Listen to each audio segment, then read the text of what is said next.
जहां राहुल गांधी के कार्यक्रम को पुणे पुलिस की मंजूरी मिल गई है। बता दें कि छात्रों की गूंज के लिए अब 30 शर्तें लागू हो गई हैं।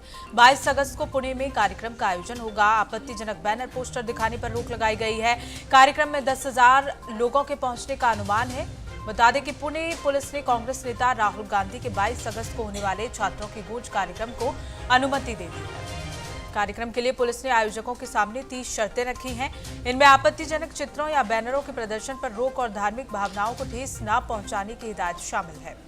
पुलिस के अनुसार कार्यक्रम आरटीओ चौक के पास एसएसपीएमएस कॉलेज मैदान में शाम 4:30 बजे से रात 9:30 बजे तक होगा।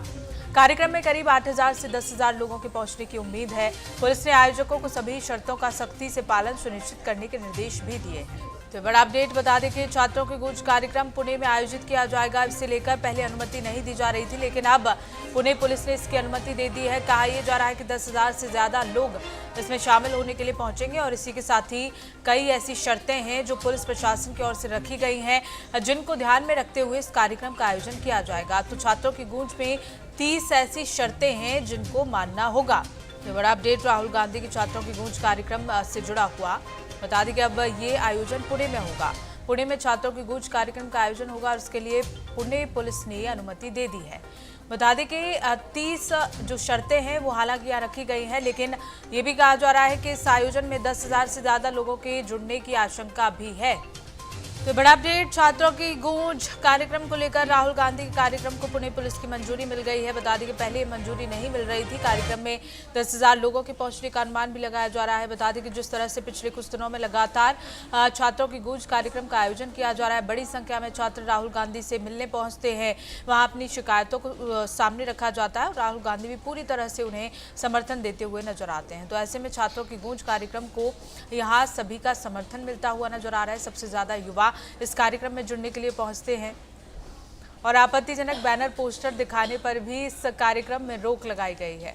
बता दें कि दक्षिणी लगातार जो कार्यक्रम में 10,000 लोगों के पहुंचने का अनुमान है, उसे लेकर पुलिस प्रशासन की ओर से यहाँ व्यवस्था जो है पूरी तरह से देखने को मिल रही है और पुणे में पुलिस प्रशासन की अनुमति भी मिल गई है इस कार्यक्रम के आयोजन को लेकर। और इसी खबर को लेकर हमारे साथ संवाददाता अपराजिता जुड़ गई हैं। अपराजिता, पुणे में अब अनुमति मिल गई है पुलिस प्रशासन की ओर से इस कार्यक्रम के आयोजन को लेकर। पहले कहा जा रहा था कि अनुमति नहीं दी जा रही थी, क्या कुछ कारण रहा उन सबका और इसे लेकर किस तरह की तैयारियां पुणे में देखने को मिल रही हैं? देखिए पूनम, आपको बता दें कि पहले भी राहुल गांधी जो है छात्रों से संवाद कर चुके हैं। उनका अभियान है छात्रों की गूंज और लगातार नीट पेपर लीक का जब से मुद्दा बुनाया है, तब से विपक्ष में स्पेशली राहुल गांधी की मैं बात करूंगी, नेता प्रतिपक्ष हैं, वो छात्रों की आवाज बनकर निकल रहे हैं। कोटा की धरती से उन्होंने छात्रों से संवाद शुरू किया, उसके बाद वो देहरादून गए। उसके बाद आपने देखा कि किस तरीके से वो जगह जगह जा रहे हैं और अपनी बातों को रख रहे हैं, छात्रों से मिल रहे हैं। प्रयागराज भी वो गए और ऐसे में अब उनका जो नेक्स्ट प्रोग्राम है वो है पुणे में। और ऐसे में पहले भी जो जहां जहां वो गए हैं वहां पर यही बातें निकल करके आई थी कि प्रशासन की तरफ से अनुमति नहीं दी जा रही है।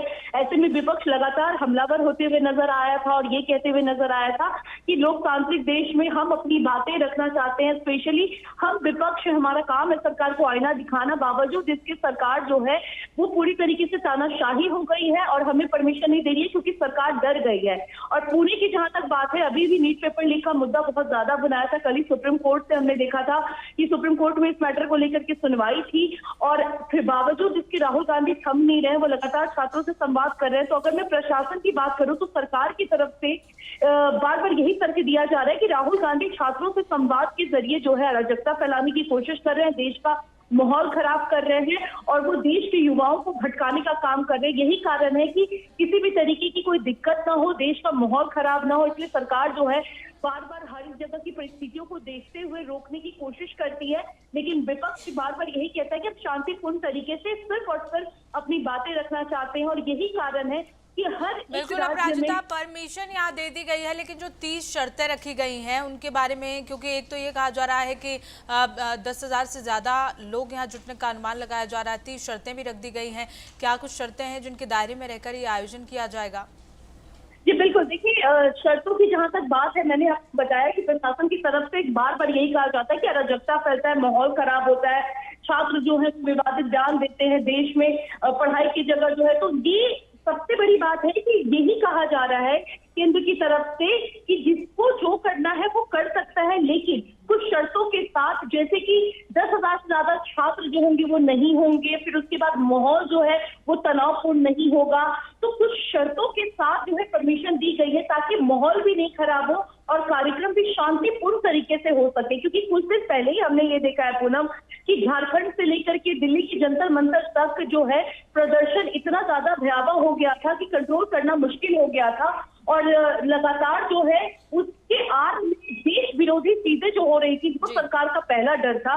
तो सरकार की तरफ से साफ कहा जा रहा है कि कोई भी गतिविधियां जो अगर वैसी नजर आएगी होगा 22 अगस्त को किस तरह से छात्रों की गूंज कार्यक्रम आयोजित किया जाता है पुणे में। बहुत बहुत शुक्रिया तमाम जानकारी साझा करने के लिए।